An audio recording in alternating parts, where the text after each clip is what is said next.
Basi imempendeza Mungu injili ya Yesu Kristo abiria mahali hapa. Mungu aliyeziumba mbingu kaziumba hata nchi, Mungu wa Abrahamu, Isaka na Yakobo. Tazama jioni ya leo imekupendeza injili ya Yesu Kristo, uiweke wakfu mahali hapa Bwana.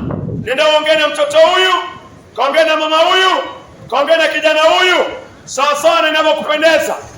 Na ni kwa jina lake Yesu Kristo aliye Bwana na mkombozi wetu. Amina.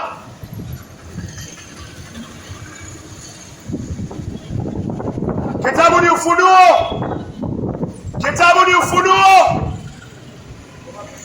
Ufunuo 22. Ufunuo 22. Mstari wake ni wa 12. Haya ni maneno ya Yesu Kristo. Yesu ananiambia, anakuambia, tazama naja upesi. Yesu anasema, tazama naja upesi. Upesi inamaanisha haraka. Upesi inamaanisha bila kuchelewa. Yesu anasema, tazama naja upesi. Yesu anasema naja bila kuchelewa.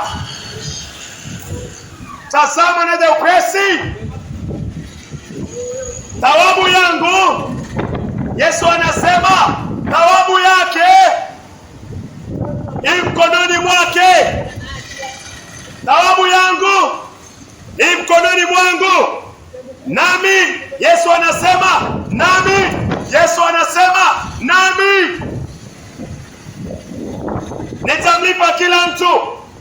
nitamlipa kila mtu sawa sawa na alivyotenda. Yesu anasema nakuja upesi. Yesu aje kucheza na wenye dhambi. Mara kwanza alikuja kama mwana kondoo. Yesu mara kwanza alikuja kama mwana kondoo. Dhambi za ulimwengu zikaekwa kwake. Wanadamu wakamweka msalabani ili wanadamu watubu dhambi, alafu wapate ubatizo wa Roho Mtakatifu na ubatizo wa maji. Yesu alikuwa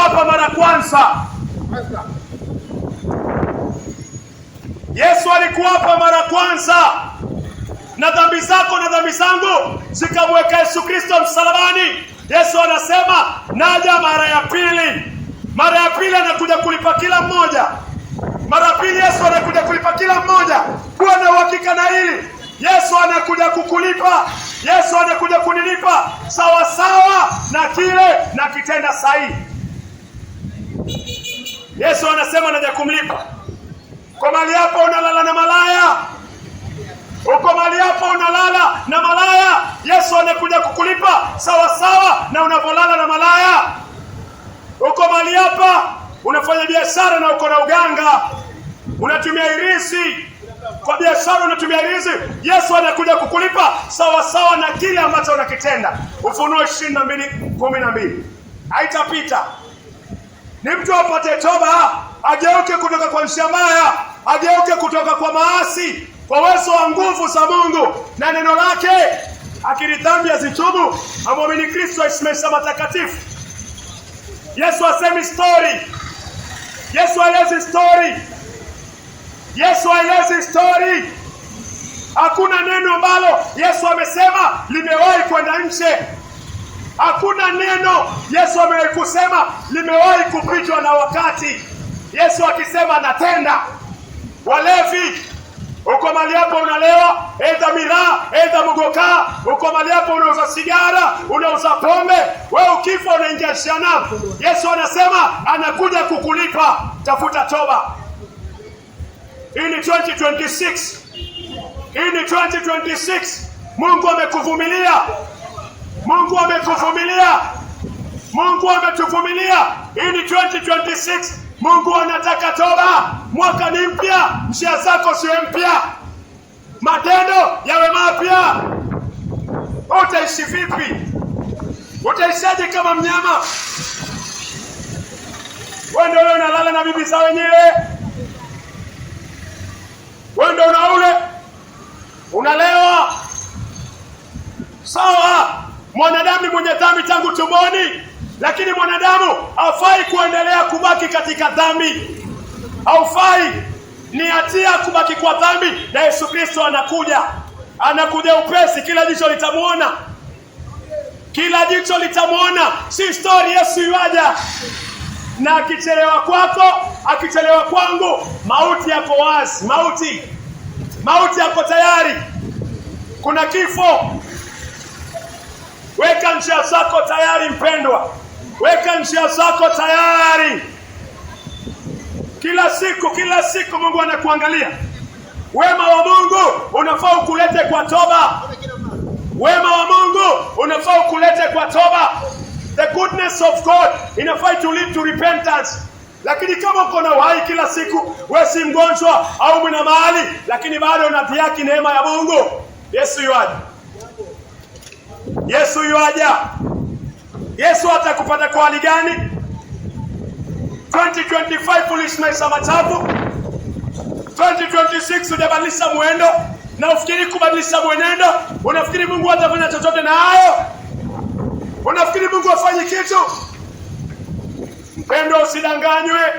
Yesu yuaja na anakuja kulipa kila mwanadamu sawasawa na kila anachokitenda.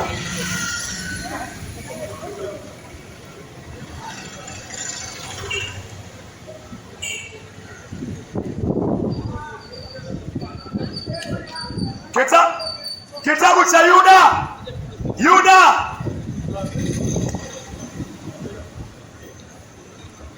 Kitabu cha Yuda 1. Yuda 1:14.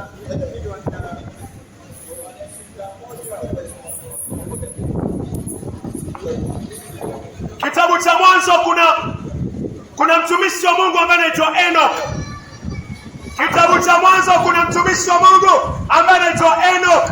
Katika kitabu Mwanzo kabisa kuna mtumishi ambaye anaitwa Enoch. Enoch alitembea na Bwana, na Enoch akiwa kwa mwanzo aliona siku ya kuja kwa Yesu Kristo. Ukifungua Biblia tu, kitabu cha kwanza kinaitwa Mwanzo. Kuna mtumishi ambaye anaitwa Enoch. Mwanzo wa Biblia tu, Enoch aliona siku ya mwisho ya kuja kwa Yesu Kristo. Hii ni hakikisho kwamba Yesu Kristo anakuja. Shida atakupata kwa hali gani? Atakupata kwa hali gani? Enoch aliona. Enoch yuko kwa mwanzo, aliona kile ambacho Yesu anasema kwa ufunuo. Yuda 1:14.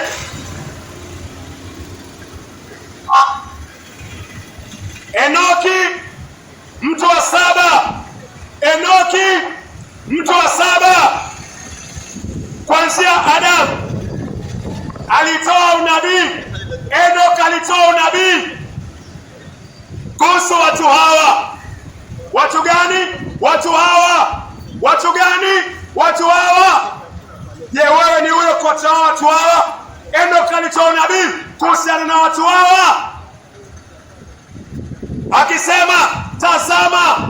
Enoki alisema tazama, Bwana anakuja.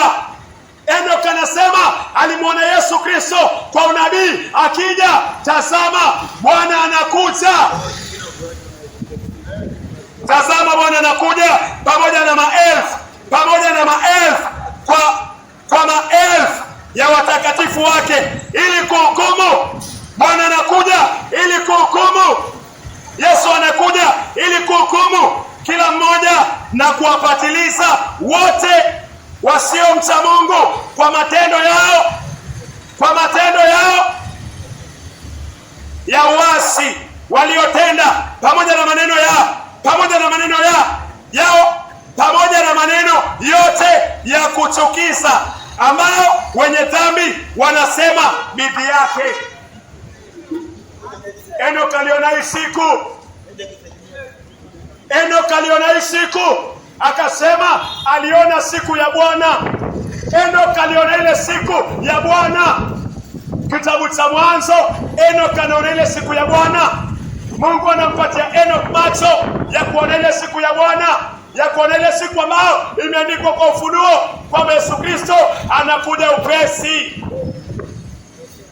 Yesu atakupata kwa hali gani? Yesu atanipata kwa hali gani?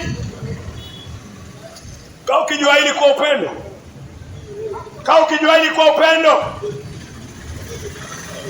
Hakuna mwanamke ambaye analala na mwanaume ambaye hajaoana wanaingia paradiso.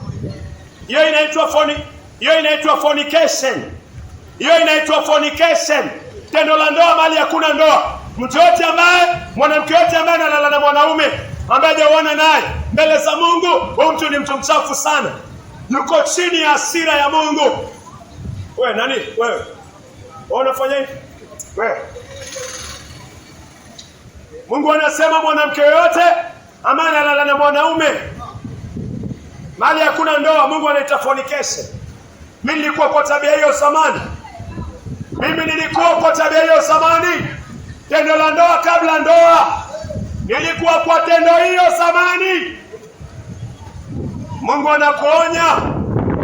Hakuna mwanaume ambaye analala na mwanamke ambaye hajaoana naye.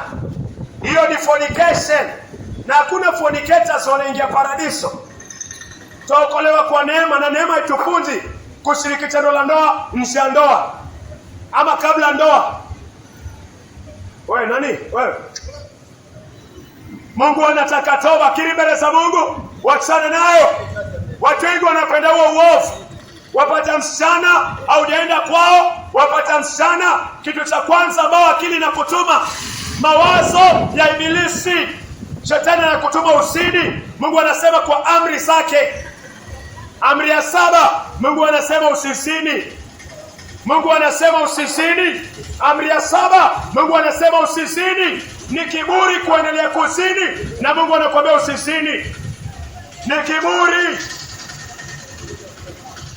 kiburi. Mungu anasema usizini. Wewe unatafuta mwanamke, unaendelea kuzini. Wewe kuna kiburi kiasi gani? Kuna kiburi uko nacho lakini hujui. Zina ni kiburi. Mungu alipa mwanadamu amri 10, akamwambia kupitia hizo amri utaona uzima wa milele. Sikie kwa moyo na sikie kwa maindi yako. Na amri hiyo inasema usizini. Uko hapa alikoni, mnatandikana tu na wanawake, alafu unatarajia ufe uingie paradiso kufanya nini? Waenda kwa nani? Wewe nani? Wewe. No. Haiendi hivyo. Maandiko yanasema chenye unapanda ndio utavuna. Mimi ndio napanda leo ndio utavuna. Uko mali hapo unaangalia pornografia, Mungu anakuambia wacha. Hakuna mtu anaangalia pornografia anaingia paradiso. Inaweza kuwa ushiriki tendo la ndoa nje ya ndoa, waweza kuwa usini, lakini kama macho yako yako kwa pornografia hauingii paradiso. Yesu anasema macho yakiwa machafu mwili unakuwa mchafu. Hawezi angalia pornografia na hati yako maneno ya kitakatifu. Macho yako yanaangalia nini? Imeandikwa kwa Mathayo 5 mstari wake ni 27 na 28. Yesu anasema mtu yote akimwangalia mwanamke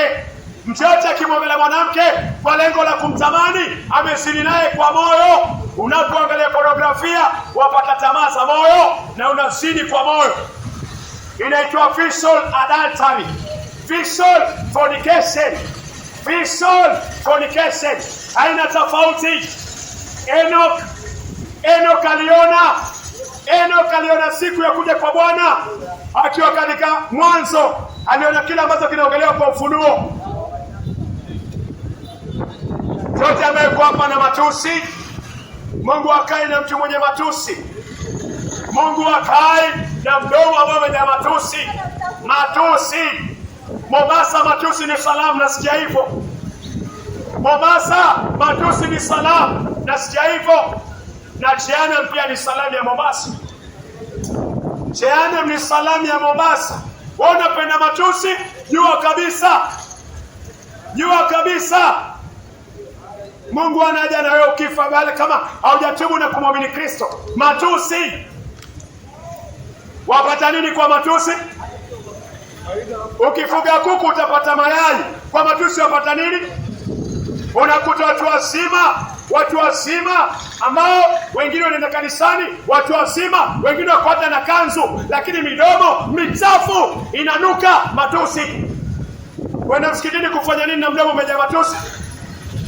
Wenda kanisani kufanya nini na domo lako limejaa matusi? Usipojifunza wewe, Mungu akai na watu kama hao. Fanya marekebisho, tufanye marekebisho.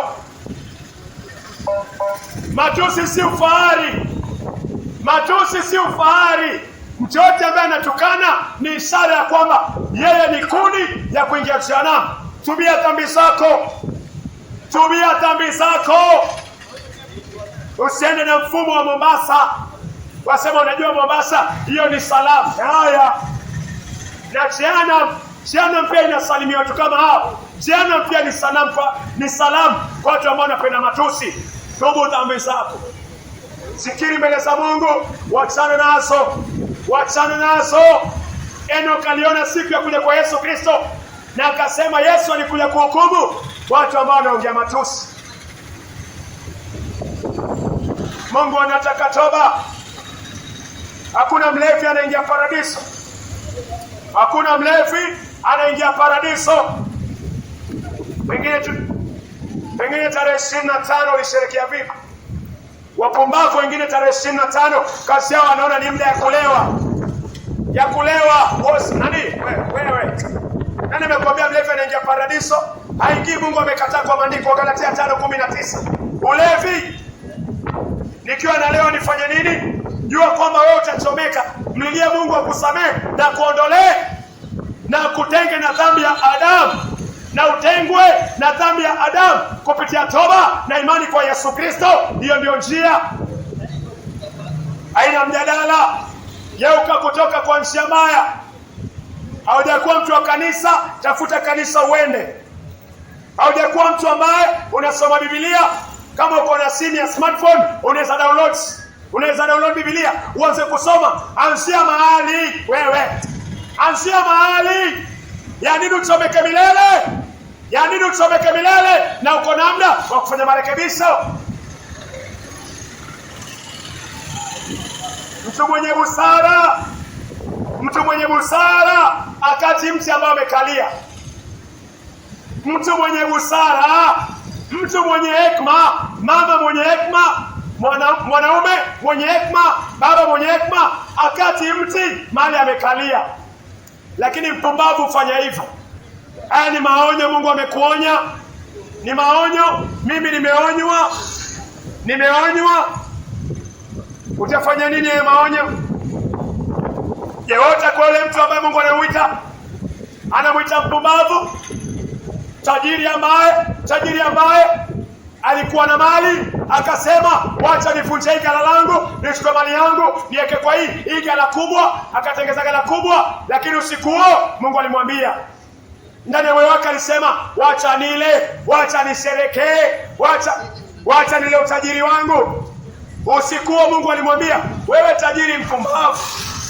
Mungu alimwambia wewe tajiri mpumbavu. Leo usiku nafsi yako inachukuliwa. Nani atasherekea hizo ulizoziacha?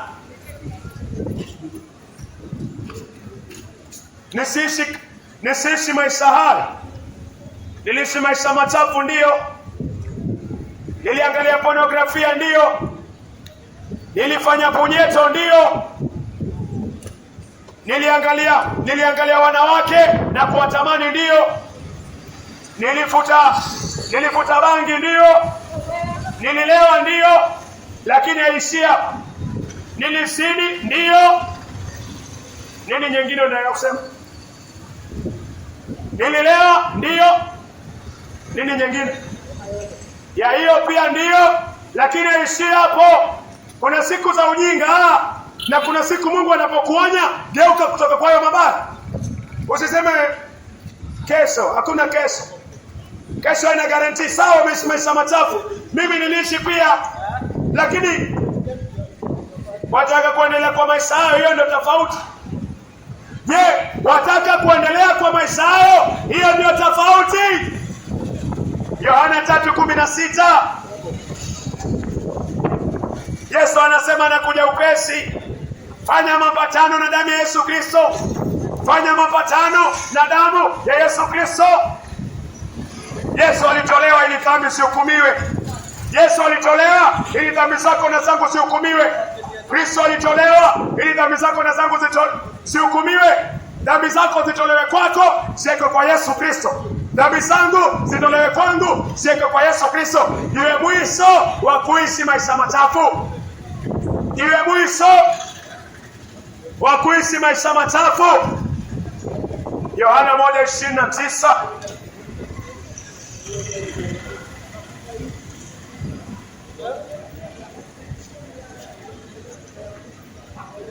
Yohana 1:29. Siku iliyofuata Yohana mwana Yesu akimjia akasema, tazama mwanadamu anaambiwa tazama, mwanadamu anaambiwa tazama, mwanadamu anaambiwa tazama, tazama mwana kondoo Mungu, tazama mwana, tazama mwana. Yesu anaitwa mwana kondoo Mungu. Aichukua dhambi ya ulimwengu, aichukua dhambi ya ulimwengu, aichukua dhambi ya ulimwengu. Mungu anakuambia mtazame Yesu Kristo. Yeye ndio mwana kondoo wa Mungu aliyetumwa na Mungu kuja kuichukua dhambi, kuja kuichukua dhambi ya ulimwengu. Kwa nini Yesu anaitwa mwana kondoo? Na Musa alichinja kondoo, dhambi za Waisraeli zikaoshwa. Daudi alichinja kondoo, dhambi yake ikasafishwa na damu ya kondoo. Musa alichinja mbuzi, dhambi yake pia ikaoshwa. Mungu anasema kwa Agano Jipya, Mungu amekuletea kondoo. Huyu kondoo anaitwa Yesu Kristo. Mungu anakuita kwa toba. Mungu anakuita kwa toba na imani katika damu ya Yesu Kristo. Maisha yako yabadilishwe. Hauna nguvu ya kujibadilisha, lakini ukitaka kubadilika, kunaye anayeweza kukubadilisha. Hawezi kujibadilisha. Maandiko anasema mkushi hawezi kujibadilisha. Hawezi badilisha ngozi yake. Chui hawezi kuondoa madoadoa yake. Lakini wataka kubadilika?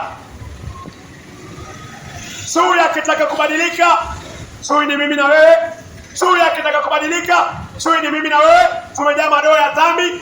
Chui akitaka kubadilika, yuko wa kumbadilisha. Ukitaka kubadilika, yuko wa kukubadilisha. Ukitaka kubadilika, yuko wa kukubadilisha. Jina lake ni Mungu wa Abrahamu, Isaka na Yakobo. Jina lake ni Mungu wa Abrahamu, Isaka na Yakobo, na mwanaye ambaye anaitwa Kristo Yesu. Njia iko kubadilika. Haijalishi umefanya nini, haijalishi umeishi vipi. Mungu anasema alikupenda hata akamtoa mwanawe wa kipekee. Mwanawe kipekee ni Yesu Kristo. Yesu akaja kama mwana wa Mungu. Yesu akaja kama kondoo wa Mungu ili abebe dhambi zako, abebe dhambi zangu, azipeleke Golgotha, zisulubiwe, asulubiwe, zihukumiwe, ziondolewe. Huu ni mwaka wa kuwekwa huru. Huu ni mwaka wa wafungwa kuwekwa huru, na anayetuweka huru ni Bwana Yesu Kristo kupitia nguvu za Mungu wa Abrahamu, Isaka na Yakobo. Salimisha maisha yako kwa Kristo. Salimisha maisha yako kwa Kristo. Salimisha maisha yako kwa Kristo. Yesu anasema anakuja upesi. Enoka aliziona siku za kuja kwa Yesu Kristo. Enoka aliziona na akaona jinsi Yesu anakuja kuhukumu. Kutoka mwanzo wa Genesis, Enoka aliona Revelation. Enoka aliona kuja kwa Yesu Kristo. Enoka akasema, ole wako Mwislamu ambaye unaishi maisha machafu. Ole wako we mpagani ambaye unaishi maisha machafu. Yesu Kristo yuaja na aji kwa wema. Yesu aji kwa wema. Yesu aji kwa wema. Yesu aji kwa wema. Yesu aji kwa wema. Yesu anakuja kumlipa kila mmoja sawa sawa na yale ametenda. Enoch alisema Yesu aji kwa wema. Yesu alionekana na watakatifu. Yesu alionekana na watakatifu. Watakatifu elfu 10,000 ya watakatifu walionekana na Enoch wakati wa mwanzo, kitabu cha kwanza kabisa. Akaona kitabu cha mwisho kabisa. Huko likoni unafikiria nini? Wewe nani? Wewe umeokoka wewe. Yesu anakuja, hiyo pumzi utatoa hesabu. Utasema ulifanya nini pumzi ya Mungu? Mimi pia nitasema nilifanya nini pumzi ya Mungu. Mpendo wa Mungu anakupenda kwa dhati, lakini haipendi dhambi. Ndio maana anakuita kabla hajakuja Yesu Kristo kutoa hukumu iliyo ya haki kwa karibu wenye dhambi. Mungu anakuambia jisalimishe. Jisalimishe. Jisalimishe kwa uongozi wa Yesu Kristo. Mungu wa Abrahamu, Isaka na Yakobo, asante kwa neno lako mahali hapa. Mungu tunaomba utupatie masikio ya kiroho tuweze kuona yale ambayo umeyazungumzia. Tupatie macho ya kiroho, tupatie masikio ya kiroho tupate kusikia yale ambayo umeyanena. Tupatie macho ya kiroho tupate kuona yale ambayo Bwana umeyanena pia.